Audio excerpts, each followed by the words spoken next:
সকাল সকাল এই মামা চিড়া, কলা এবং গরুর খাঁটি দুধের দই একসাথে মিক্স করে বেচতেছে। সবাই নিয়ে খাচ্ছে, তো আমি এক প্লেট নিলাম, একটা ফ্রিজে দিল, একটা চামচ সহ। ভাবলাম যে কীরকম লাগবে।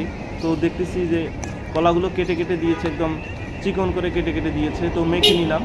নিচের যে চিড়াগুলো রয়েছে সেই চিড়াগুলো লালচে লালচে, মানে গ্রামে কিছু চাল পাওয়া যায় না লাল লাল, সেই চালের হয়তো এই চিড়াটা। তো বিসমিল্লাহ, খেয়ে দেখলাম অনেক স্বাদ। মানে আমি ভাবতে পারি নাই যে মাত্র 50 টাকার মধ্যে একটা নাস্তা রেডি হয়ে যাবে সকালবেলা, এবং সেটা এত সুস্বাদু। গ্রামে আমি খেয়েছি অনেক, কিন্তু শহরে এগুলো পাওয়া যায় খুবই কম।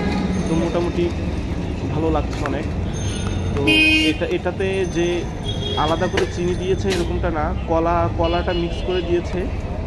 এই কলাটা যখন আপনি মেখে এই দই এবং চিড়ার সাথে খাবেন, এই কলার যে মিষ্টি ভাবটা এটাতেই আপনার মাশাল্লাহ হয়ে যাবে। আলাদা করে আপনার সুগার বাড়ানোর জন্য চিনির প্রয়োজন নাই।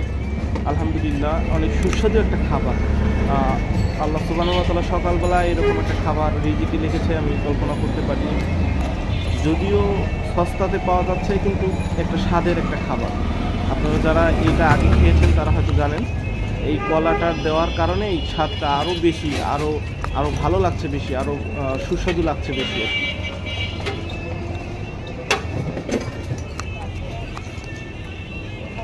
তো এরকমটা মনে হচ্ছিল যে এটা যদি বাড়িতে প্রায় এটা খাওয়া যায় স্বাস্থ্যসম্মতভাবে, তাহলে এটা আমাদের জন্য একটা বেস্ট একটা ব্রেকফাস্ট হয়ে যাবে।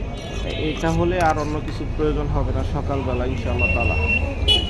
মানে সুন্দর একটা নাস্তা, এবং শেষের দিকে মনে হচ্ছিল যে খুব তাড়াতাড়ি যেন ফুরিয়ে গেল, খুব তাড়াতাড়ি শেষ হয়ে যাচ্ছে। বিষয়টা এরকম মনে হচ্ছিল আমার কাছে।